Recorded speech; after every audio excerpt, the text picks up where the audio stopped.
Jamaica breaking news. We keep you informed. Isaac to dump weekend rains on Jamaica. Please remember to like, subscribe, and click the notification bell to receive our daily news items. A weakened Isaac, which has been downgraded to a tropical storm, will bring significant rainfall to the country this weekend, the Met Office of Jamaica is forecasting as the storm passes south. Javoy Sawyers Duty Forecaster says Isaac is continuing to move westward as it heads into the Caribbean. He says although the system will not pass directly over Jamaica, residents should expect heavy showers from Saturday to Monday. The heaviest showers are expected on Sunday.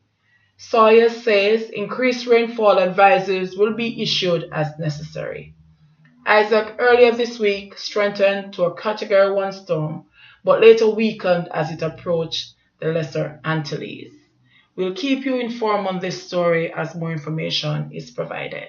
Jamaica breaking news. We keep you informed.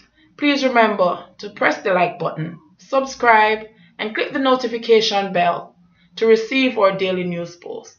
We'd love to hear from you, so please leave a comment.